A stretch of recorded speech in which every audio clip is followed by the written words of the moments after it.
Hello everyone, welcome to Science Concept Hub. Today we are doing the revision of chapter number 3, that is chemical substances and processes in one shot. Complete हम करेंगे. So इसके लिए first of all हम क्या करेंगे, हम पढ़ेंगे इस चैप्टर के अंदर किसके बारे में. We will know about the meaning of element. सबसे पहले हम एलिमेंट पढ़ेंगे, कंपाउंड पढ़ेंगे और मिक्सचर के बारे में पढ़ेंगे. एलिमेंट क्या होते हैं? जो एक ही तरह के एटम से मिलके बने होते हैं. The element are the substances made up of one kind of atom only, that is called as element. जो एक ही तरह के एटम से मिलके बने होते हैं. अभी हम एक एक्टिविटी के थ्रू भी करेंगे.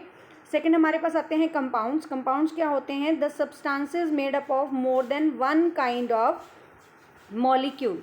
जो एक से ज़्यादा तरह के मॉलिक्यूल से मिल के बने होते हैं उन्हें हम क्या बोलते हैं? That is called as compounds.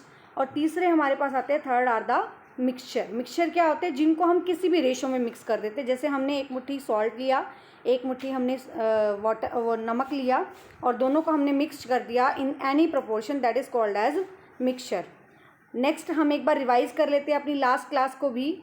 Last class में बेटा हमने पढ़ा था कि जो कोई भी चीज़ है, एनीथिंग, कोई भी थिंग अगर हम डिस्कस करते हैं, first of all if anything is there, कोई भी चीज़ जो होती है उसका अपना मास होता है. ठीक है, अपना वेट के फॉर्म में हम कह सकते हैं अपना मास होता है. और दैट ऑक्यूपाई स्पेस, वो क्या करता है? जगह भी घेरता है, वो स्पेस भी घेरता है. तो जो भी सब्सटेंस जो स्पेस घेरता है, जो अपने चारों तरफ स्पेस को कवर करता है और जिसका अपना मास होता है, दैट इज कॉल्ड एज, क्या बोलते हैं उसे हम? Matter. That is called as matter. ठीक है. और तो इसका मतलब मैटर किससे मिलके बना हुआ है? मैटर बहुत सारी चीज़ों से मिलके बना हुआ है. मैटर मॉलिक्यूल से भी मिलके बना हो सकता है, लेकिन मैटर के अंदर जो सबसे छोटा पार्टिकल है उसको हम क्या कहते हैं? That is called as atom. The smallest particle of the matter is known as atom. When a material is made up of one type of atom, जब कोई मटेरियल एक ही तरह के एटम से मिलके बना हुआ है उसको क्या कहते हैं? That is called as element. For example हम देख लेते हैं इसके बारे में. फर्स्ट ऑफ ऑल ये हमारे पास मान लेते हैं हमारे पास कुछ बीड्स हैं. We have some beads. ये बीड्स हमारे पास डिफरेंट कलर्स की हैं. हम मान लेते हैं कि एक बीड जो है वो एक एटम है. ठीक है.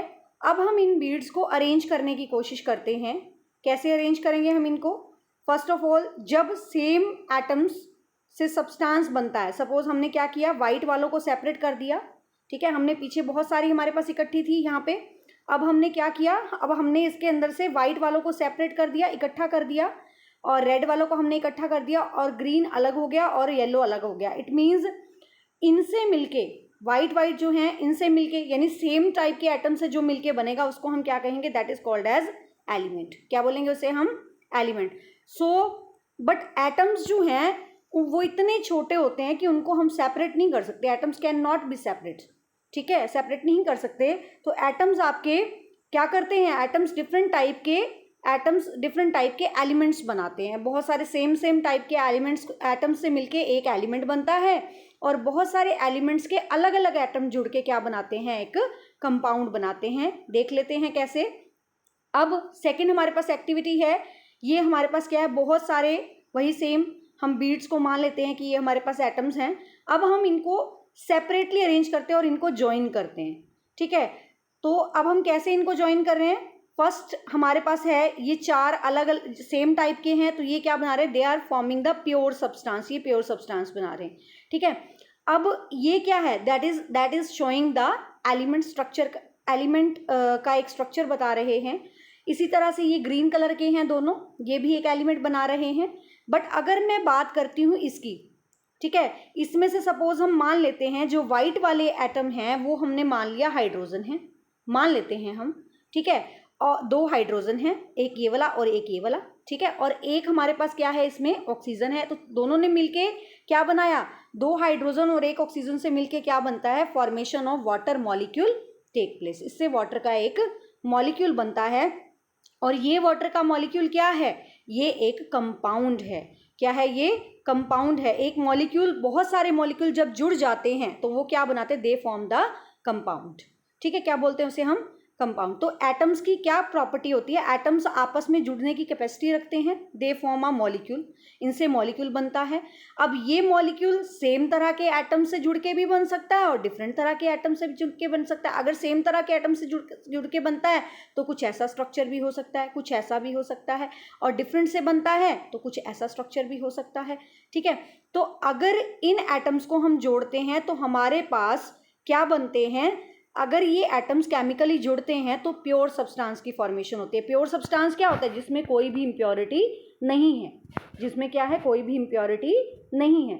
ठीक है, प्योर सब्सटेंसेस हमारे पास हो सकते हैं। तो प्योर सब्सटेंसेस को हम दो कैटेगरी में डिवाइड करते हैं, first is element, second is compound. First is element, second is compound. देख लेते हैं हम कैसे। अब हम एलिमेंट्स और कंपाउंड्स को सेपरेट करने की कोशिश करते हैं इस एक्टिविटी में। जैसे दिया हुआ है, दीज आर द एलिमेंट्स, ये देखो एलिमेंट्स है, ये सेम तरह के एटम से मिलके बने हुए हैं, these are made up of same type of atom. ये दूसरा भी सेम टाइप ऑफ एटम से, ये भी सेम टाइप ऑफ एटम, तो तीन तरह के एलिमेंट हो गए। बट इसके अंदर अगर हम देखते हैं तो ये अलग है और ये तीन एक जैसे हैं, तो ये क्या बन गया? ये एक मॉलिक्यूल बन गया, और ये मॉलिक्यूल जुड़ के क्या बनाते? They form the compound. जब बहुत सारे अलग अलग मॉलिक्यूल से मिलके, जो डिफरेंट एटम से बने हुए मॉलिक्यूल से मिलके जो सब्सटेंस बनता है उसको हम क्या कहते हैं? That is called as compound. ठीक है, तो ये भी मिलके एक कंपाउंड बना सकता है। सपोज मैंने एक एग्जांपल लिया था, ये हमारे को कुछ वाटर जैसा स्ट्रक्चर दिखाई दे रहा है। ठीक है, इस तरह से हमारे पास कंपाउंड्स बनते हैं। जो जब सेम टाइप ऑफ एटम्स जुड़ते हैं तो एलिमेंट बनते हैं, जब डिफरेंट टाइप ऑफ एटम्स जुड़ते हैं तो कंपाउंड की फॉर्मेशन होती है। ठीक है बेटा, नेक्स्ट उसके बाद हमारे पास है मिक्सचर की। अगर हम बात करते हैं, अगेन मिक्सचर जो होते हैं ये आपस में कंबाइन नहीं करते, ये जुड़ते नहीं हैं, क्योंकि इनमें केमिकल बॉन्ड की फॉर्मेशन नहीं होती। They do not form any chemical bond when two और more substances mix but do not combine chemically. पर वो केमिकली आपस में नहीं जुड़ते, उनको हम क्या कहते हैं? That is called as mixture. यहाँ पे एटम्स दे रखे हैं जो आपस में केमिकली नहीं जुड़े हुए, इनको हमने इकट्ठा करके रख दिया। जैसे सॉल्ट और सैंड अगर हम इकट्ठे करके रख देते हैं तो वो आपस में जुड़ते नहीं हैं। ठीक है, बट उनका एक हमारे पास एक मिक्सचर मिल जाता है हमें। तो the substances which are mixed but do not combine chemically, but वो केमिकली नहीं जुड़ते, उन्हें हम क्या कहते हैं? That is called as mixture. Clear? उसके बाद नेक्स्ट हम डिस्कस कर लेते हैं next activity, separate the mixture of elements from the mixture of compounds. Compounds के मिक्सचर में से और एलिमेंट्स के मिक्सचर में से आप सेपरेट करिए मिक्सचर को। से एलिमेंट्स को भी सेपरेट करना है। हमारे पास मिक्सचर है, बहुत सारी चीज़ों का मिक्सचर हमारे पास है। ठीक है, we are having the mixture, ये सारा मिक्सचर हमारे पास पड़ा है। इनमें से आप एलिमेंट्स और कंपाउंड्स को सेपरेट कर सकते हैं। ठीक है, तो एलिमेंट्स हमारे पास ये हो गए जो सेम तरह के एटम से मिलके बने हुए हैं, और जो डिफरेंट से बने हुए हैं वो हमारे पास क्या हो गए? कंपाउंड्स हो गए। क्लियर बेटा? ठीक है, उसके बाद नेक्स्ट हमारे पास आता है केमिकल सिंबल्स के बारे में हम थोड़ा सा देख लेते हैं। अब जो एलिमेंट है इसका एक स्ट्रक्चर आपको दिया हुआ है। सपोज एक आयरन का हम एग्जांपल ले लेते हैं कि एलिमेंट में क्या होता है। आयरन का एग्जांपल हमने लिया, ये आयरन मिलके पूरा एक एलिमेंट बना रहे हैं। ठीक है, और टोटल कितने एलिमेंट्स होते हैं? There are near about 118 elements, 118 elements हमारे पीरियोडिक टेबल में प्रेजेंट हैं। क्लियर?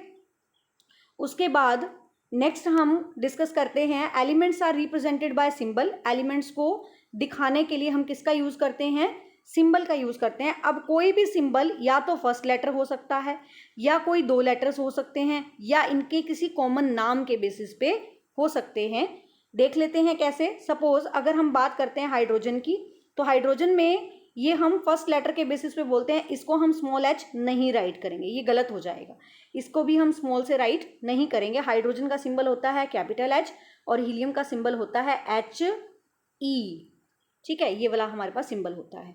ठीक है, उसके बाद नेक्स्ट हम डिस्कस करते हैं कॉपर। अगर हम कॉपर की बात करते हैं, कॉपर जो आया है, कॉपर का सिंबल ना तो CO, ये वाला सिंबल भी नहीं होता इसका, this is not the correct symbol of copper, this is not the correct symbol of copper. तो कॉपर के लिए हम क्या यूज करते हैं? CU। क्या यूज करते हैं हम? कैपिटल C और स्मॉल U। ऐसा हम क्यों करते हैं? क्योंकि जो कॉपर है इसका कॉमन नाम अगर हम देखते हैं, that has come from the cuprum. कहाँ से आया बेटा? ये क्यूप्रम से। तो क्यूप्रम से ही इसका नाम आया है, दैट इज वाई हम इसका सिंबल क्या लेते हैं? We take it CU। CO नहीं लेंगे हम, वी विल टेक CU। इसी तरह से हम और भी सिंबल डिस्कस कर लेते हैं। नेक्स्ट हमारे पास आता है सोडियम। सोडियम का भी सिंबल SO नहीं होता, ठीक है, ये सिंबल इसका रॉन्ग है। सिल्वर का S नहीं होता, SI नहीं हो सकता, और गोल्ड का G नहीं हो सकता। इनकी जगह इनके सिंबल क्या होते हैं? सोडियम का जो सिंबल होता है, सोडियम का सिंबल होता है, अगर हम देखें वी टेक, सोडियम का सिंबल होता है Na, और Na कहाँ से आया? ये आया इसके कॉमन नेम से, that is the name is natrium, ठीक है, नेट्रियम से आया है। तो Na has come from the natrium and the symbol of sodium is Na। Silver का सिंबल होता है Ag। क्या सिंबल होता है सिल्वर का? Ag। Ag कहाँ से आया है? अर्जेंटम से आया है, that has come from argentum. Next है गोल्ड। गोल्ड किससे आया है? Gold has come from Aurum, तो इसका सिंबल क्या होगा? AU, ठीक है, इसका सिंबल हो जाएगा AU। तो ये हमने सिंबल सारे डिस्कस कर लिए थे हमारी सेपरेट क्लास के अंदर, क्लियर। उसके बाद नेक्स्ट हमारे पास आता है सोडियम का सिंबल Na हो गया, ठीक है, अभी हमने डिस्कस किया। सिल्वर का Ag हो गया और गोल्ड का क्या हो गया? AU, clear. नेक्स्ट है उसके बाद हमारे पास कुछ एक्सरसाइज में पॉइंट्स दिए हुए हैं हमारे पास, इसको थोड़ा सा एक्सरसाइज को हम डिस्कस कर लेते हैं। कार्बन का सिंबल बेटा क्या होगा? That will be capital C, ये इसका इंग्लिश लेटर के अकॉर्डिंग होगा। नाइट्रोजन का सिंबल क्या होगा? Capital N। ऑक्सीजन का सिंबल क्या होगा? Capital O। और सल्फर का क्या होगा? Capital S। ऐसे ही फॉस्फोरस का सिंबल क्या होगा? Capital P। एल्यूमिनियम का A l, ठीक है, एल्यूमिनियम का हो गया। मैग्नीशियम का हो गया Mg, ठीक है, और लास्ट हमारे पास आ गया कैल्शियम का। कैल्शियम का हो गया Ca, ठीक है। ऐसे ही क्लोरीन का हो गया Cl, ब्रोमीन का हुआ Br, ठीक है, और जिंक का क्या हुआ? Zn। ये आपको टेबल मैंने लर्न करने के लिए दी थी बुक में से, ये आपने टेबल बुक में से लर्न करनी है, क्लियर। उसके बाद हम डिस्कस कर लेते हैं थोड़ा सा और। नेक्स्ट हमारे पास आता है मरकरी। मरकरी का सिंबल क्या होता है? मरकरी का सिंबल होता है that is known as Hg। क्या सिंबल होता है इसका? Hg, सॉरी बेटा, Hg, ठीक है, this is a symbol of mercury. Potassium का क्या होता है? पोटेशियम जो होता है इसका सिंबल होता है कैपिटल K, क्लियर। और आयरन का होता है Fe। तो हम इसमें से फाइंड आउट कर सकते हैं आयरन का कौन सा है? Fe, पोटेशियम का कौन सा है? K, और मरकरी का कौन सा है? Hg, ठीक है। इस तरह से हम इसकी टेबल कर सकते हैं, आपने पूरी लर्न करनी है बुक में से। नेक्स्ट उसके बाद ये हमने कर लिया। नेक्स्ट आता है इसके बाद हमारे पास और सिंबल्स आपको दिए हुए हैं। हाइड्रोजन का H, Mg का M, मैग्नीशियम का Mg, इसका हो गया एल्यूमिनियम, कैल्शियम का Ca, पोटेशियम का K, आयरन का Fe, कॉपर का Cu, ठीक है, क्लोरीन का Cl, ब्रोमीन का Br। तो इस तरह से हम सारे सिंबल्स हमने अपनी बुक में से लर्न करने हैं, ठीक है बेटा। नेक्स्ट हमारे पास है सिंबल्स ऑफ आयन, ये हम करेंगे symbol of ion next table के अंदर। केमिकल फॉर्मूला हमारे पास क्या है? हमारे पास नेक्स्ट टॉपिक दिया हुआ है that is chemical formula. Chemical formula क्या कहता है? केमिकल फॉर्मूला कहता है सब्सटेंस का, that is what is the composition of substance. Substance की कंपोजिशन क्या है, यानी वो सब्सटेंस किस किस चीज़ से मिलके बना है। सपोज मैं अगर केमिकल फॉर्मूला वाटर का लेती हूँ तो वाटर के केमिकल फॉर्मूला में क्या होता है? 2 हाइड्रोजन है और 1 क्या है? ऑक्सीजन है। तो ये हमें H2O क्या इंडिकेट करता है कि वाटर के एक मॉलिक्यूल के अंदर 2 hydrogen and 1 oxygen are present, ठीक है। ऐसे ही अगर मैं कार्बन डाइऑक्साइड का लेती हूँ तो 1 कार्बन और 2 क्या हैं? इसमें ऑक्सीजन है, ठीक है। तो ये 2 हमें शो करते हैं इनका केमिकल फॉर्मूला। तो केमिकल फॉर्मूला क्या है? ये हमें बताता है कि ये सब्सटेंस, केमिकल फॉर्मूला किसी सब्सटेंस का हमें क्या बताता है कि जो सब्सटेंस है जिस केमिकल फॉर्मूला के बारे में बात हो रही है वो सब्सटेंस किस किस चीज़ से मिलके बना हुआ है, कौन कौन से एटम से मिलके बना हुआ है और कितने एटम्स उसमें प्रेजेंट है, ठीक है। तो केमिकल फॉर्मूला हमें ये सब इंडिकेट करता है। नेक्स्ट है कैसे हम उसको लिखेंगे केमिकल फॉर्मूला को, ये हमने किया था। सबसे पहले एटम्स का सिंबल लिखते हैं हम, फिर कितने एटम्स प्रेजेंट हैं वो लिखते हैं, उसके बाद उसके राइट साइड में हम उसका नंबर लिखते हैं। जैसे सपोज ये दे रखा है आपको, सबसे पहले हम एटम का सिंबल लिखेंगे, उसके बाद एटम्स जितने हैं उनका नंबर नीचे लिखेंगे। अगर 1 है तो 1 लिखने की ज़रूरत नहीं होती, 1 से ज़्यादा है तो हम नीचे लिखते हैं, ठीक है। तीसरा 1 को मेंशन नहीं करना है, राइट साइड में हम उसको लिखते हैं। जैसे सपोज ये हमारे पास ग्लूकोज का फॉर्मूला है दैट इज C6, यानी 6 कार्बन है उसमें, H12O6, ठीक है, यानी 6 कार्बन है, 12 इसमें हाइड्रोजन है और 1 क्या है 6 क्या है इसमें ऑक्सीजन प्रेजेंट है। ठीक है बेटा। नेक्स्ट इसके बाद हमारे पास आता है many substances are made up of particles with positive and negative ions. Negative charge particle से बहुत सारे जो सब्सटेंसेस होते हैं वो आपके पॉजिटिव और नेगेटिव तरह के चार्ज वाले पार्टिकल से मिलके बने होते हैं, जिन्हें हम क्या कहते हैं, that is called as ion. तो आयन को लिखने के लिए, वैसे तो ये आप बेटा 9th क्लास में आप ज़्यादा इसके बारे में डिटेल पढ़ेंगे कि आयन बनते कैसे हैं, लेकिन अभी हम एक टेबल लर्न करेंगे। Let's learn one of the table, क्योंकि हमें केमिकल फॉर्मूला को बनाने के लिए उसकी ज़रूरत पड़ेगी। ये हमारे पास बुक के अंदर टेबल दी हुई है। तो इसमें आपके पास आ गया Na का Na पॉजिटिव, सोडियम का, मैग्नीशियम का Mg2 पॉजिटिव, एल्यूमिनियम का Al3 पॉजिटिव, कैल्शियम का Ca2 पॉजिटिव। तो इस तरह से हमने पॉजिटिव आयन सारे लर्न करने हैं। इसको बोलना किस तरह से है बेटा, फर्स्ट ऑफ ऑल हम पहले तो सिंबल का नाम बोलेंगे Na, और चार्ज हम बाद में बोलेंगे, पॉजिटिव, 2 पॉजिटिव, 3 पॉजिटिव, जितने भी हैं पॉजिटिव चार्ज बाद में बोलते हैं, पहले हम सिंबल का नाम सिंबल बोलते हैं। ठीक है। ऐसे ही क्लोराइड में आ गया Cl नेगेटिव, नेगेटिव 1 है तो 1 बोलने की हमें ज़रूरत नहीं है, लिखने की भी ज़रूरत नहीं है, तो negative Cl negative. O2 negative, oxide का क्या आ जाएगा O2 नेगेटिव, हाइड्रोक्साइड का OH नेगेटिव, कार्बोनेट का CO3 2 नेगेटिव। इस तरह से हम सारी टेबल को हमने लर्न कर लिया था। ठीक है। और ये आपने अच्छे से लर्न करनी है, क्योंकि इसके बिना केमिकल फॉर्मूला आपको बनाने नहीं आएंगे। ठीक है बेटा। उसके बाद नेक्स्ट हमारे पास आता है राइटिंग द केमिकल फॉर्मूला। हम कैसे केमिकल फॉर्मूला को राइट करते हैं ये आपको मैंने बताया था कि सपोज हम मैग्नीशियम सल्फेट का, इसके लिए मैंने पूरी एक वीडियो डाली हुई है बेटा, आपने देखी होगी। ठीक है। मैग्नीशियम सल्फेट का हम कैसे करते हैं, सपोज हम मैग्नीशियम सल्फेट का बना रहे हैं तो Mg2 पॉजिटिव और सल्फेट का हम लिखेंगे SO4 2 नेगेटिव। ठीक है। अब हम इसके चार्ज को नीचे उतार लेते हैं, यहाँ नीचे उतार लिया। ठीक है। ये इसके पैरों में चला जाएगा और ये इसके पैरों में चला जाएगा। ठीक है। तो 1 से ये दोनों आपस में क्या हो जाएंगे, कैंसल आउट हो जाएंगे, क्योंकि सेम है। ठीक है। तो यहाँ बन जाएगा आपका MgSO4। ठीक है। इस तरह से मैंने पूरी की पूरी इसके ऊपर एक वीडियो आपके लिए डाली थी, वो आपने अच्छे से करनी है बेटा। नेक्स्ट उसके बाद है हमारे पास कैल्शियम हाइड्रोक्साइड, ये भी आप बना सकते हैं। नेक्स्ट है उसके बाद हमारे पास केमिकल चेंजेस क्या होते हैं, ये आप 6th स्टैंडर्ड में बेटा पढ़ के आए हैं। केमिकल चेंजेस क्या होते हैं, एक ऐसा चेंज जिसके अंदर नया सब्सटेंस बनता है, the change in which new substance with different properties is formed. जिसमें नया सब्सटेंस डिफरेंट प्रॉपर्टीज के साथ बनता है, उसको हम क्या कहते हैं, that is called as chemical change. अब ये केमिकल चेंज फिजिकल चेंज से कैसे डिफरेंट है, कैसे अलग है। फिजिकल चेंज में क्या होता है, फिजिकल चेंज में सिर्फ फिजिकल स्टेट चेंज हो सकती है, लेकिन उसमें कोई भी नया सब्सटेंस नहीं बनता। बट केमिकल चेंज के अंदर क्या बनता है, केमिकल चेंज की कंडीशन ही यही है कि पुराना सब्सटेंस चेंज हो जाएगा और उसकी जगह क्या बन जाएगा, new substance will be formed. ठीक है। और उसके बाद आता है हमारे पास केमिकल रिएक्शन। केमिकल चेंज को प्रेजेंट करने के लिए क्या होती है, केमिकल रिएक्शन। और किसी केमिकल रिएक्शन को प्रेजेंट करने के लिए क्या होती है, केमिकल इक्वेशन। केमिकल इक्वेशन क्या होता है, यानी जो एक केमिकल रिएक्शन हो रही है किसी सब्सटेंस में, उसको लिखने का तरीका, उसको किस तरह से हम लिख सकते हैं, that is called as chemical equation.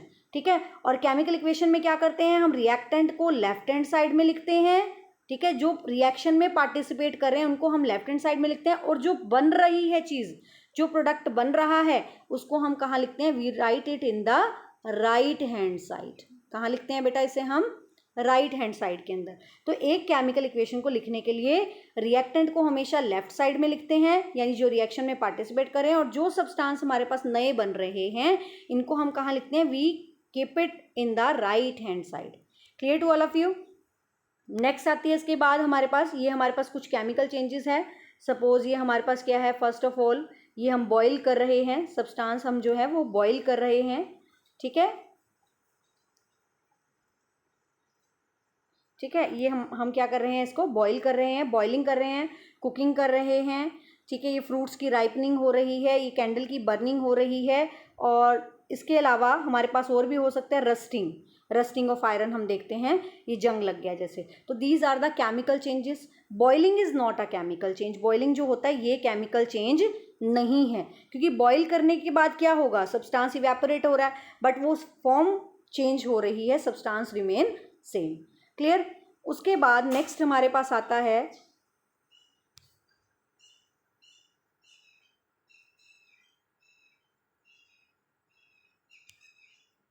Indicate which one is the physical change, इनमें से आपने बताना है कौन सा फिजिकल चेंज है और कौन सा केमिकल चेंज है।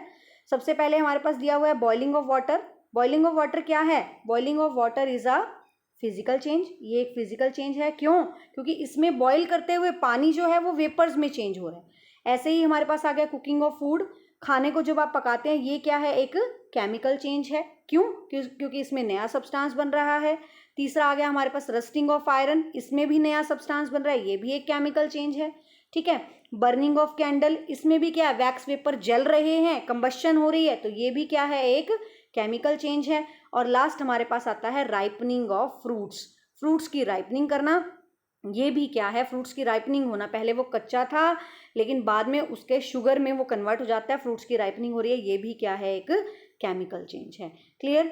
इसके बाद नेक्स्ट हमारे पास आता है केमिकल चेंज होता क्या है, ये मैंने अभी आपको बताया था कि ऐसा चेंज जिसके अंदर one substance, new substance with different properties is formed. ठीक है, clear? That is called as chemical change. लेकिन फिजिकल चेंज में क्या होता है? फिजिकल चेंज में क्या होता है? फिजिकल चेंज का जैसे एक एग्जाम्पल दिया हुआ है मेल्टिंग ऑफ आइस। आइस को क्या करते हो आप? पिघल जाती, जब आपने फ्रिज से बाहर निकाल के रख दिया वो पिघल गई, मेल्ट हो गई। तो मेल्ट होने से क्या होगा? मेल्ट होने से वो वाटर में कन्वर्ट होगी, लेकिन सब्सटेंस वो नया नहीं बना ना। इस वाटर को दोबारा फ्रीज कर दो, इस वाटर को आप दोबारा फ्रीज करेंगे तो क्या होगा? दोबारा से फ्रीज हो जाएगा, नया सब्सटेंस तो नहीं बना। तो ये क्या है? It is a physical change. ठीक है, ice melt to form water, तो ये क्या है? It is not a chemical change, ये केमिकल चेंज नहीं है। लेकिन बर्निंग ऑफ कैंडल क्या है? बर्निंग ऑफ कैंडल एक क्या है? केमिकल चेंज है। क्यों? जब वैक्स वेपर बर्न करते हैं, जलते हैं, तो उससे क्या पैदा होता है? धुआं पैदा होता है, वाटर वेपर पैदा होते हैं, कंबशन हो रही है, लाइट आ रही है, वो वापस वैक्स वेपर आपको नहीं मिलेंगे, उससे नया सब्सटेंस बन गया। ठीक है, स्मोक बन गई। क्लियर? वाटर वेपर बन के हवा में रिलीज हो गए, तो ये क्या है? दैट नया सब्सटेंस बन रहा है, it means it is a chemical change. ये एक केमिकल चेंज है। नेक्स्ट इसके बाद हमारे पास दे रखा है इस कुछ केमिकल और फिजिकल चेंजेस की एक्टिविटी है। देखो, टीयरिंग ऑफ पेपर क्या है? फिजिकल चेंज है, क्योंकि टीयरिंग ऑफ पेपर जो होता है उसमें आप क्या करते हैं? पेपर तो सेम ही रहेगा ना, पेपर तो नहीं चेंज हो रहा, पेपर चाहे आपने उसके टुकड़े कर दिए, रहा तो वो पेपर ही, कुछ नया तो नहीं बना ना, तो ये एक फिजिकल चेंज है। नेक्स्ट है मेल्टिंग ऑफ कैंडल, ये क्या है? That is a chemical change. Burning of would, ये भी एक केमिकल चेंज है। फूड का डाइजेस्ट होना हमारी बॉडी में, जैसा हम खाना खाते हैं क्या हमारी बॉडी में वैसा रहता है? नहीं, उसकी फॉर्म चेंज हो जाती है, तो ये भी क्या है? एक केमिकल चेंज है। क्यों है? रीजन आप बता सकते हैं कि tearing of paper, paper remain same, type of paper remain same. Melting of candle में क्या होता है? Melting of candle is not a chemical change, ये केमिकल चेंज नहीं है। Burning of candle is a chemical change, तो ये नहीं आएगा, यहाँ पे आएगा आपका ये एक फिजिकल चेंज है, क्योंकि मेल्ट हो रही है कैंडल। मेल्ट होने के बाद क्या है? वो वैक्स जो है पहले क्या थी? सॉलिड फॉर्म में थी, अब वो लिक्विड में चेंज हो रही है। तो सॉलिड किस में चेंज हो रहा है? ये लिक्विड में रहेगी, तो वो वैक्स ही। ठीक है, बट अगर उसको हम बर्न करते हैं, बर्निंग ऑफ कैंडल हो रही है, तो वो एक केमिकल चेंज है। नेक्स्ट इसके बाद हमारे पास आता है burning of would. Burning of would एक केमिकल चेंज है, क्योंकि इसमें न्यू सब्सटेंस बन रहा है, कार्बन डाइऑक्साइड बनेगी, कार्बन मोनोऑक्साइड बनेगी, तो कुछ गैसेस रिलीज हो रही हैं। ठीक है, ऐसे ही डाइजेशन ऑफ फूड में क्या है? कॉम्प्लेक्स फूड सिंपल में ब्रेक हो रहा है, तो ये भी क्या है? एक केमिकल चेंज है। Clear to all of you? Next उसके बाद हमारे पास आता है, तो केमिकल चेंज का सीधा सा अगर हम रिजल्ट देखते हैं तो केमिकल चेंज में क्या होता है? पुराना सब्सटेंस नए में चेंज हो जाता है। पुराना सब्सटेंस किस में चेंज हो जाता है बेटा? न्यू में चेंज हो जाता है, अंडर प्रॉपर कंडीशंस। ठीक है, तो older substance changes into new substance. Clear? So इसीलिए इसको हम क्या बोलते हैं? That is called as chemical change. जैसे वैक्स वेपर का दे दिया कि वैक्स जो है जब जलती है तो कार्बन डाइऑक्साइड और वाटर प्रोड्यूस होते हैं। क्लियर? उसके बाद नेक्स्ट हमारे पास आती है केमिकल रिएक्शन। केमिकल रिएक्शन देखो बेटा क्या होती है? केमिकल रिएक्शन के अंदर क्या होता है? केमिकल चेंज के अंदर एक केमिकल रिएक्शन होती है। जब भी कोई केमिकल चेंज होगा उसका रीजन क्या है? उसके अंदर एक केमिकल रिएक्शन हो रही है। ठीक है, तो केमिकल रिएक्शन हम कैसे डिफाइन करेंगे? It is a process in which new substance with new properties are form, जिसमें नया सब्सटेंस नई प्रॉपर्टीज के साथ बन रहा है, उसको हम क्या कहते हैं? That is called as chemical reaction. कैसे बन रहा है ये? हाइड्रोजन प्लस ऑक्सीजन मिलके क्या बना रहे हैं? वाटर। सोडियम प्लस क्लोरीन मिलके क्या बना रहे हैं? Sodium chloride. तो नया सब्सटेंस बन रहा है, तो यहाँ पे क्या हो रही है? There is chemical reaction taking place. Next इसके बाद हमारे पास आता है केमिकल रिएक्शन। ठीक है, केमिकल रिएक्शन आपकी कैसे हो सकती है? What are the substances on the left hand side and right hand side. Chemical reaction को लिखने का तरीका क्या है? सबसे पहले हम क्या करते हैं, ये आपके लेफ्ट हैंड साइड में आपने क्या लिखे, रिएक्टेंट लिखे, हाइड्रोजन प्लस ऑक्सीजन, और राइट हैंड साइड में आपने क्या लिखा, वाटर, एक प्रोडक्ट है। ठीक है, so what are the reactant and product. Reactant क्या होते हैं? जो रिएक्शन में पार्टिसिपेट करते हैं उनको हम क्या कहते हैं? That is called as reactant. The substances which take part in a chemical reaction that is called as reactant. ठीक है, और the substance which are formed as a result of a reaction. जो सब्सटेंस रिएक्शन के result में बनते हैं उनको हम क्या कहते हैं? They are called as product. For example iron plus sulphuric acid क्या बन गए? Iron sulphate plus hydrogen. ठीक है, तो ये आपके क्या हैं? ये आपके डिफरेंट रिएक्शंस हैं। ठीक है, ये आपने बुक में आपकी दी हुई हैं, ये आपने बुक में से ही करनी है। नेक्स्ट उसके बाद आता है कैसे हम बैलेंस कर सकते हैं, how can we balance a chemical equation. Chemical reaction को लिखने का तरीका क्या होता है? ये हमारे पास क्या है, इस केमिकल रिएक्शन को लिखने के लिए हमने क्या यूज़ किया, एक मेथड यूज़ किया, इसको हम क्या बोलते हैं? That is called as chemical equation. एक लाइन के अंदर लिखना केमिकल रिएक्शन को, one line representation of a chemical reaction. ठीक है, इनमें जिसके अंदर हम रिएक्टेंट एक साइड में रखते हैं और प्रोडक्ट एक साइड में रखते हैं और बीच में क्या लगाते हैं? एक एरो लगाते हैं। ठीक है, तो ये हमारे पास क्या है? Chemical equation. अब केमिकल इक्वेशन कैसे लिखी जाती है? कैसे लिखी जाती है केमिकल इक्वेशन हमने देखी। अब हम उसको बैलेंस करेंगे। बैलेंस कैसे करते हैं? देखो, कोई भी रिएक्शन है उसको बैलेंस करने का क्या तरीका होता है? बैलेंसिंग का मतलब समझो पहले क्या होता है।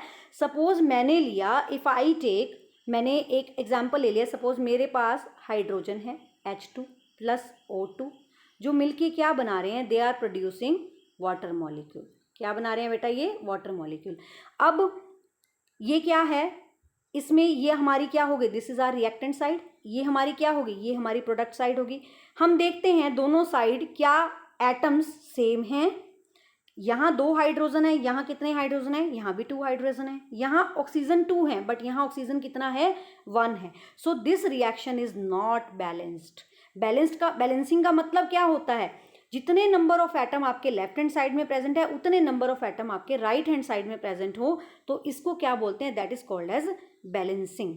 ठीक है, बैलेंस करना, दोनों को बराबर कर देना। लेफ्ट और राइट साइड में प्रेजेंट एटम्स को जब हम बराबर करते हैं that is called as balancing. लेकिन एक बात का हमें ध्यान रखना पड़ता है। किस बात का ध्यान रखना पड़ता है? जैसे सपोज हाइड्रोजन का फॉर्मूला है H2, तो हम इसके फॉर्मूला में चेंज नहीं कर सकते। अगर हमने हाइड्रोजन के एटम कम या ज़्यादा करने हैं तो हम इसके आगे लगा देंगे कुछ भी, लेकिन हम इसके फॉर्मूला में चेंज नहीं कर सकते। ऐसे ही हम ऑक्सीजन का फॉर्मूला नहीं चेंज कर सकते, ऐसे ही हम वाटर का फॉर्मूला भी चेंज नहीं कर सकते। इन बातों का हमें ध्यान रखना है कि कंपाउंड का केमिकल फॉर्मूला, सब्सटेंस का केमिकल फॉर्मूला चेंज किए बिना हमने एटम्स को दोनों साइड में क्या करना है? बैलेंस करना है। कैसे करेंगे हम बैलेंस? लेट अस सी, फटाफट से देखते हैं। फर्स्ट एग्जाम्पल बेटा हम ले लेते हैं NaCl का। NaCl में क्या है? एक सोडियम है, 2 क्लोरीन है, मिलके क्या बना रहे हैं? They are producing NaCl। क्या बन रहा है इनमें? NaCl।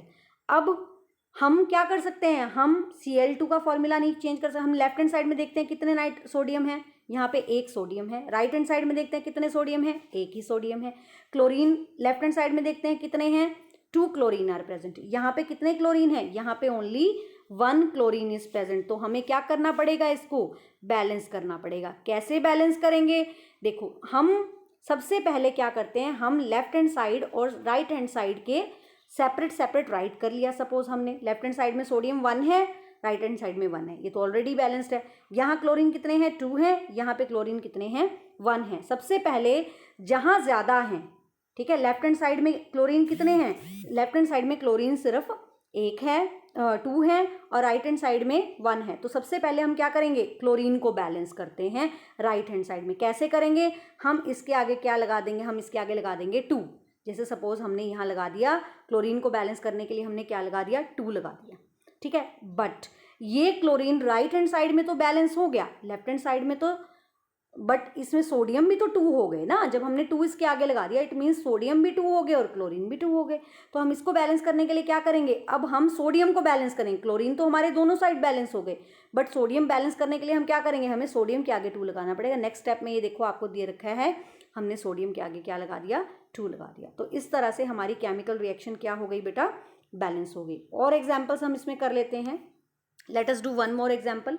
हम सब इसके लिए क्या करेंगे, first of all first step में देखो, अभी मैंने बैलेंस करना आपको बताया ना, सबसे पहले हमने क्या किया, फर्स्ट ऑफ ऑल अगर हम लेते हैं फर्स्ट स्लाइड के अंदर देखते हैं हम इसके अंदर कि हमारे पास Na+Cl2 है। सबसे पहले हम एलिमेंट्स के नाम लिख रहे हैं, Na अलग लिख लिया हमने, Cl अलग लिख लिया, ठीक है। हम देखते हैं लेफ्ट हैंड साइड और राइट हैंड साइड, हम लिख लेते हैं LHS left hand side, RHS right hand side. Left hand side में हमने क्या किया, इसका नंबर लिख लिया। लेफ्ट हैंड साइड में सोडियम कितने हैं, 1, यहाँ हमने 1 लिख लिया। यहाँ क्लोरीन कितने हैं, 2, यहाँ हमने क्लोरीन 2 लिख लिया, ठीक है। ऐसे ही RHS के अंदर भी हम क्या कर रहे हैं, इसमें भी लिखते हैं हम सोडियम 1, क्लोरीन 1, ठीक है। सेकेंड स्टेप में हम क्या करेंगे, देखो ये 2 है, यहाँ क्या है 1 है, हम क्या करेंगे इसको 2 राइट हैंड साइड वाले को 2 से क्या कर देते हैं बेटा, मल्टीप्लाई कर देते हैं। यानी हमने 2 से इसको क्या कर दिया बेटा, मल्टीप्लाई कर दिया, तो 2 हमने यहाँ राइट कर दिया। समझ आ रही है बात, ठीक है, समझ आ रही है। तो 2 हमने कहाँ राइट किया, यहाँ पे। लेकिन अब हम देख रहे हैं यहाँ सोडियम तो 2 हुए, क्लोरीन तो 2 हो गए, लेकिन साथ में सोडियम भी 2 हो गए। अब हम क्या करेंगे, लेफ्ट हैंड साइड में वापस जाएंगे, ठीक है, लेफ्ट हैंड साइड में वापस जाएंगे और क्या करेंगे, यहाँ पे लेफ्ट हैंड साइड में वापस जाएंगे और इसको भी 2 से हम क्या कर देंगे बेटा, मल्टीप्लाई कर देंगे यहाँ पे। तो इस तरह से हमारी ये बैलेंस हो गई। क्लियर। नेक्स्ट इसके बाद हमारे पास है वाटर की बैलेंसिंग, हम देख लेते हैं। First of all we take the example of water also, let's take it. Water में क्या है, लेफ्ट हैंड साइड में H2 है, ऑक्सीजन है, मिलके H2O बने। पहले हम एलिमेंट के नाम लिखेंगे, कितने हैं, H और O। लेफ्ट साइड में कितने हैं, 2 हैं, ये देखो 2 दे रखा है, और ऑक्सीजन कितने हैं, 2 हैं, ठीक है बेटा। राइट हैंड साइड में देखो कितने हैं, यहाँ पे 2 हाइड्रोजन है, बट ऑक्सीजन कितना है बेटा, 1। अब हमें बैलेंस किसको करना है, ऑक्सीजन को, क्योंकि ऑक्सीजन बराबर नहीं है। हम क्या करेंगे, इसको 2 से मल्टीप्लाई कर देंगे यहाँ, यानी कि हमने 2 लगा दिया। लेकिन हम देखते हैं कि जब हमने इसको यहाँ पे 2 लगाया तो ये क्या बन गया, हाइड्रोजन कितने बन गए, ऑक्सीजन तो बैलेंस हो गए, ऑक्सीजन तो 2 बन जाएंगे, लेकिन हाइड्रोजन भी कितने हो गए, पहले 2 थे, अब 2 टाइम्स और मल्टीप्लाई कर देंगे, हाइड्रोजन कितने बन गए, अब ये हाइड्रोजन बन गए आपके 4। हाइड्रोजन कितने बन गए, यहाँ से 4 बन गए। हाइड्रोजन कितने बन गए राइट हैंड साइड में बेटा, 4 बन गए। दोबारा से बताती हूँ बेटा, देखो यहाँ पे हाइड्रोजन 2 थे लेफ्ट हैंड साइड में, ठीक है, और ऑक्सीजन कितने थे, 2 थे, बट राइट हैंड साइड में हाइड्रोजन 2 हैं और ऑक्सीजन कितने हैं, 1 है, ठीक है। हमें इसको बैलेंस करना है।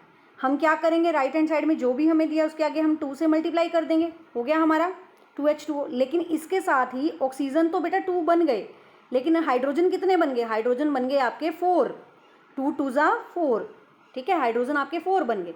अब लेफ्ट हैंड साइड में अगर हम देखते हैं हाइड्रोजन कितने हैं, 2। अब हमें क्या बैलेंस करना पड़ेगा, अब हमें हाइड्रोजन को बैलेंस करना पड़ेगा। तो हाइड्रोजन देखो लेफ्ट हैंड साइड में जाओ, कितने हैं, 2 है ना, तो इसके आगे हम क्या लगा देंगे, 2 2 2 जा 4, तो ये भी 4 हो गया। इस तरह से हमने क्या कर दी, ये बैलेंस कर दी। नेक्स्ट हमारे पास एक और एग्जाम्पल दिया हुआ है, Fe+H2O, Fe3O4+H2। इसको हम एक पेपर पे करते हैं, प्लेन पे, ठीक है। Fe+H2O give rise to Fe3O4+H2। Let's do it. ये हमारे पास दे रखा है,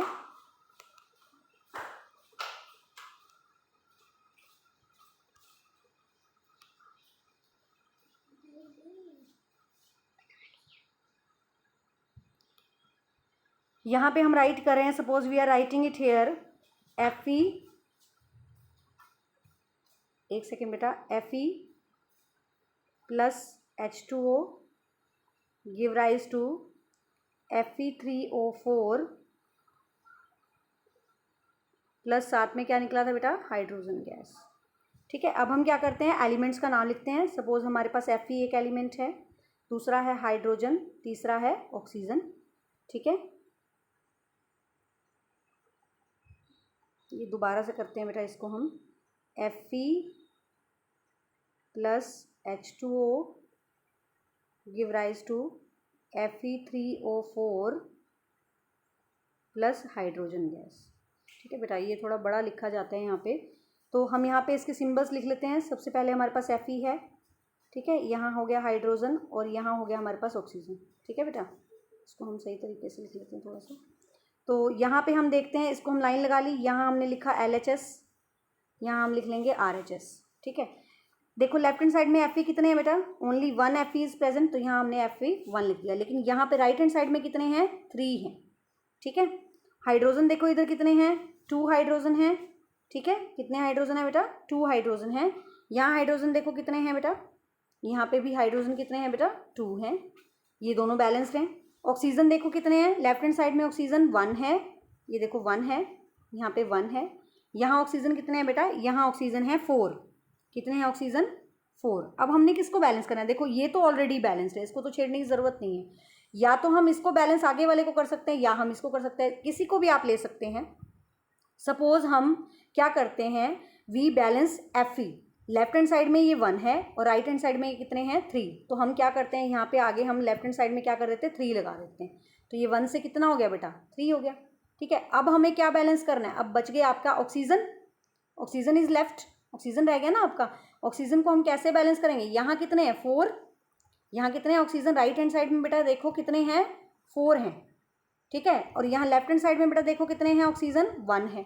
तो 1 से 4 बनाने के लिए हम क्या करेंगे, इसको 4 से हम इसको मल्टीप्लाई कर देंगे, यानी 1 से हम 4 बनाने के लिए 4 इसके आगे राइट कर देते हैं।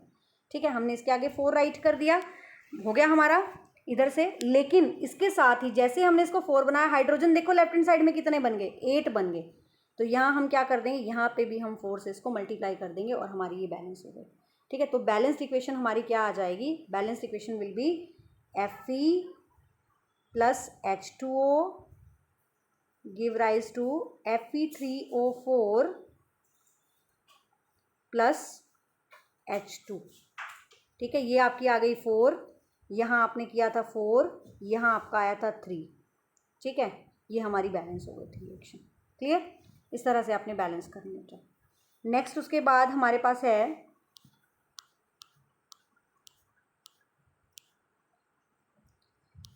Types of chemical reaction. आपकी बुक में बेटा वैसे तो केमिकल रिएक्शन बहुत टाइप की होती हैं, बट आपकी बुक के अकॉर्डिंग हमारे पास 4 तरह की केमिकल रिएक्शन है। First is the combination reaction, second is decomposition reaction, third is displacement reaction and last is neutralisation reaction. एक बार हम इसको क्विक ओवरव्यू ले लेते हैं फटाफट से कि 4 तरह की जो हमारी केमिकल रिएक्शन है वो कैसी हैं। Let us do it. First of all we do the combination reaction. Combination reaction क्या होती है, जब 2 या 2 से ज़्यादा रिएक्टेंट मिलके क्या बनाते हैं, form a single product. When two और more reactant form a single product, combine to form, जुड़ जाते हैं ना, कम्बिनेशन से पता चल रहा है कंबाइन करके। जैसे सपोज आप एक बनाते हैं ना, ट्रेन बनाते हैं ब्लॉक्स के साथ, ये हमारे पास A रिएक्टेंट है, ये हमारे पास B रिएक्टेंट है, मिलके क्या बना रहे हैं, AB बना रहे हैं। तो ये क्या है, A और B जुड़ गए और क्या बना लिया इन्होंने, AB बना लिया। ऐसे ही H2 और O2 मिलके क्या बना लेते हैं, H2O। ठीक है, तो ये क्या हो गए हमारे पास कम्बिनेशन रिएक्शन। एग्जाम्पल्स हम कर लेते हैं। इसका एग्जाम्पल हो गया आपका Mg plus O2 give rise to MgO, Na plus Cl2 give rise to 2NaCl। ठीक है, ये हमारा हो गया कम्बिनेशन रिएक्शन। नेक्स्ट इसके बाद हमारे पास आता है डिकम्पोजिशन रिएक्शन। डिकम्पोजिशन रिएक्शन बेटा क्या होता है, इस एक ऐसी रिएक्शन जिसके अंदर एक सिंगल रिएक्टेंट ब्रेक हो जाता है। जैसे सपोज AB है, ये हमारे पास सिंगल रिएक्टेंट है, ये टुकड़ों में टूट गया, 2 अलग अलग हो गए। ठीक है, तो ये उल्टी हो गई कम्बिनेशन। कम्बिनेशन में जुड़ते हैं, डिकम्पोजिशन में टूटते हैं, नाम से पता चल रहा है। एक single 1 reactant break down to form 2 और मोर प्रोडक्ट्स। एक रिएक्टेंट ब्रेक होके क्या बनाता है, 2 या 2 से ज़्यादा प्रोडक्ट बनाता है, उसको हम क्या बोलते हैं, that is called as decomposition reaction. For example, अगर हम CaCO3 को हीट करते हैं, गर्म करते हैं, तो ये बन जाता है CaO प्लस CO2। ऐसे ही आपको और भी एग्जाम्पल्स दिए हुए हैं। AgCl give rise to Ag plus Cl2, H2O give rise to H2O plus O2, H2 plus O2। ठीक है, these are the examples of decomposition reaction. Clear. उसके बाद आता है हमारे पास नेक्स्ट डिस्प्लेसमेंट रिएक्शन। इसमें बेटा हम करेंगे सबसे पहले डिस्प्लेसमेंट रिएक्शन का मतलब क्या होता है, जब एक रिएक्टेंट ज़्यादा रिएक्टिव होता है, when a reactant is more reactive then other. Suppose हमने ले लिया अगर ए रिएक्टेंट जो है वो बी से ज़्यादा रिएक्टिव है, ये हमारे पास कोई सब्सटेंस है, पानी में हमने घोल रखा है। अब ए रिएक्टेंट क्या करेगा, ये इससे ज़्यादा रिएक्टिव है, ये बी को धक्का मार के बाहर निकाल देगा और इसकी जगह खुद जुड़ गया। क्या बना लिया इसने, ए सी बना लिया। पहले क्या था, ए गया, इसने बी सी में से बी को बाहर निकाल दिया और सी के साथ खुद जुड़ गया और बी को अलग कर दिया। तो इस रिएक्शन को क्या कहते हैं, that is called as displacement reaction. The reaction in which an element replaces less reactive element from its compound. Less reactive element को एक मोर रिएक्टिव एलिमेंट किसी कम रिएक्टिव एलिमेंट को उस कंपाउंड में से बाहर निकाल देता है, डिस्प्लेस कर देता है, that is called as displacement reaction. अब हम करेंगे ऐसा होता क्यों है, वाई डज इट हैपन, कि जो आपकी डिस्प्लेसमेंट रिएक्शन है ये क्यों होती है, रीज़न क्या है इसके पीछे। लेट्स डू सब एक एग्जाम्पल हम देख लेते हैं। पहले हम रीज़न पढ़ लेते हैं ऐसा क्यों होता है।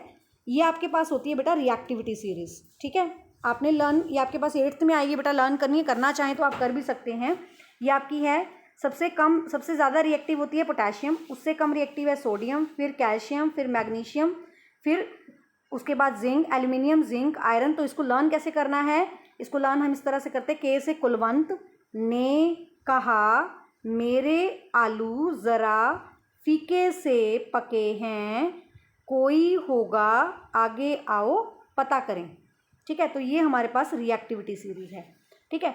तो ये ज़्यादा रिएक्टिव है, ज़्यादा रिएक्टिव क्या करते हैं, जब सब्सटेंस हमारे पास कम रिएक्टिव वाला प्रेजेंट है ये उसको धक्का मार के बाहर निकाल देते हैं। देख लेते हैं बेटा एक एग्जाम्पल फटाफट से। जैसे सपोज हमारे पास एग्जाम्पल है, iron is placed in the copper sulphate. Iron जो है, अगर हम देखते हैं iron nails copper sulphate solution में, जब आप लोहे की नेल्स डाल देते हैं, आयरन नेल्स डाल देते हैं, तो वो क्या करता है, आयरन कॉपर को बाहर निकाल देगा और उसकी जगह खुद जुड़ जाता है। FeSO4 बन गया और कॉपर को इसने बाहर निकाल दिया। कैसे हुई ये एक्टिविटी देख लेते हैं। ये हमारे पास कॉपर सल्फेट सॉल्यूशन है। कैसा कलर है कॉपर सल्फेट का, this is the blue colour. कैसा कलर है बेटा, ब्लू कलर है, कॉपर सल्फेट हो गया। इसमें आपने क्या डाली, आयरन की नेल डाल दी। ये आयरन नेल क्या करेगी, ये आयरन नेल कॉपर को बाहर निकाल देगी और खुद जुड़ जाएगी और क्या बन जाएगी, FeSO4। ये ब्लू कलर का सॉल्यूशन था, इसका कलर क्या हो गया बेटा, चेंज हो गया, ये ग्रीन कलर में चेंज हो गया। और ऐसा क्यों हुआ, कॉपर बाहर निकल गया। और कॉपर की जब आप इस आयरन नेल को आपने डाला था तो ये ऐसी थी, जब आप इसको बाहर निकालेंगे तो जो कॉपर है वो इसकी परत इसके ऊपर चढ़ जाएगी, ठीक है, इसके ऊपर बड़ी हुई निकलेगी। तो इट मीन्स क्या हो रही है, डिस्प्लेसमेंट रिएक्शन हो रही है। क्यों हो रही है, क्योंकि जो आयरन होता है वो क्या करता है, वो ज़्यादा रिएक्टिव है। आयरन क्या है बेटा, ज़्यादा रिएक्टिव है, किसकी बजाय, कॉपर की बजाय। तो ये सॉल्यूशन में से, कंपाउंड में से कॉपर को बाहर निकाल देता है। देखो कैसे ज़्यादा रिएक्टिव है, अभी मैंने आपको रिएक्टिविटी सीरीज कराई थी। देखो इसमें ढूंढो आयरन कहाँ है, if you see it, iron देखो इसके अंदर कहाँ है, आयरन आपका है ये रहा, कॉपर आपका कहाँ है, देखो ये रहा। तो ये ज़्यादा रिएक्टिव है ना इसकी बजाय। तो ये क्या करता है, इसको अगर ये कॉपर इसमें प्रेजेंट है सब्सटेंस के अंदर तो ये आयरन उसको बाहर निकाल देगा, ठीक है, और उसकी जगह खुद जुड़ जाता है। This is called as displacement reaction. तो क्या देखने को आपको मिल रहा है, पहले तो ब्लू कलर आपका चेंज हो गया, first blue colour fade away and green colour comes, जो आयरन सल्फेट का होता है। और दूसरा जो आपका कॉपर है वो आपको किसके ऊपर मिलेगा, you will get the copper on the iron nail. Iron nail ऐसे बन जाएंगे, कॉपर इनके ऊपर डिपॉजिट हो जाएगा, ठीक है। तो हम ये ऑब्जर्वेशन इसकी कर लेते हैं। सबसे पहले क्या ऑब्जर्वेशन देखने को मिलती है, blue colour of copper sulphate become light green due to formation of FeSO4। और रेड डिपॉजिट भी हम कह सकते हैं, या brown coating is formed of copper is formed over the iron nail. Iron nail के ऊपर आपको ये देखने को मिलेगी। ऐसा क्यों हुआ, because of iron is more reactive than copper. Clear to all of you. Next इसके बाद हम डिस्कस करते हैं last type of reaction, that is called as neutralisation reaction. Neutralisation reaction क्या होती है, जब दो सब्सटेंसेस क्या करते हैं, एक जिनमें से क्या है एसिड है, दूसरा जिनमें से क्या है बेस है। एसिड और बेस जब आपस में रिएक्शन करते हैं तो क्या बनाते हैं, they form salt and water. Salt और साथ में क्या बना लेंगे बेटा, वाटर बना लेंगे। दिस इज नोन एज, इसको हम क्या कहते हैं, this is called as neutralisation reaction. When acid and base react to form salt and water and this is known as neutralisation reaction, ठीक है। न्यूट्रलाइज हो गए आपस में। ठीक है, या हम रिएक्शन पूरी कर सकते हैं, जिंक ज़्यादा रिएक्टिव है, ये बन जाएगा आपका ZnSO4, ठीक है, और जिंक ज़्यादा रिएक्टिव है कॉपर से, जिंक कॉपर को बाहर निकाल देगा, प्लस कॉपर बाहर निकल गया। ऐसे ही ये वाला है सिल्वर जो है वो कम रिएक्टिव है, ये रिएक्शन नहीं होगी, क्योंकि अगर रिएक्टिविटी सीरीज की हम बात करते हैं, जो आपका सिल्वर होता है वो कॉपर से कम रिएक्टिव है, तो ये डिस्प्लेसमेंट नहीं करेगा, दिस विल नॉट डिस्प्लेस, क्योंकि silver is less reactive than copper. Condition क्या है, सब्सटेंस में जब हम सॉल्यूशन के अंदर डालते हैं, कंडीशन क्या है, जो मेटल हम बाहर से डाल रहे हैं ना बेटा, वो ज़्यादा रिएक्टिव होनी चाहिए। तो जो आपकी सिल्वर है ये कम रिएक्टिव है कॉपर की बजाय, जो अंदर मेटल प्रेजेंट है उससे कम रिएक्टिव है, इसकी वजह से ये डिस्प्लेसमेंट नहीं करेगी। क्लियर बेटा।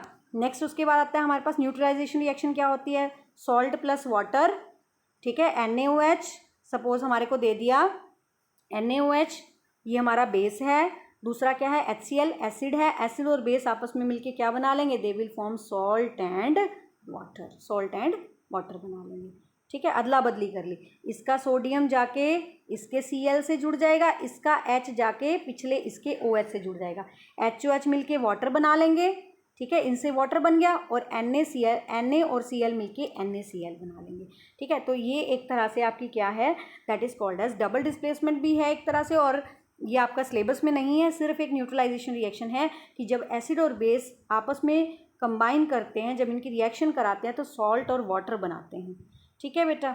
नेक्स्ट इसके बाद हमारे पास है रिएक्शन हम कंप्लीट कर सकते हैं, ये हमारे पास क्या है, बेस है, ये हमारे पास एसिड है, ये हम नेक्स्ट चैप्टर में ज़्यादा अच्छे से करेंगे, ठीक है। तो इसका आगे वाला पार्ट इसके पीछे वाले से जुड़ जाएगा, और इसका पीछे वाला इसके आगे वाले से, तो ये वाटर बन गया, वाटर तो बनेगा है ना, पीछे वाले 2 हाइड्रोजन 2 OH ये पानी बना लेंगे, और बाकी क्या बन जाएगा, MgSO4, क्या बन जाएगा, MgSO4, ठीक है। ऐसे ही अगला वाला हम कर लेते हैं, सेकेंड वाला, ये क्या कर लेगा, ये बना लेगा इसका आगे वाला पोटेशियम और इसका पीछे वाला Cl, इसका पीछे आगे वाला H और इसका पीछे वाला OH, तो HOH ने मिलके क्या बना लिया, पानी, वाटर बना लिया, प्लस साथ में क्या बनाया, KCl, ठीक है। इस तरह से ये रिएक्शन पूरी हो गई हमारी। तो ये क्या है, these are the examples of neutralisation reaction, ठीक है।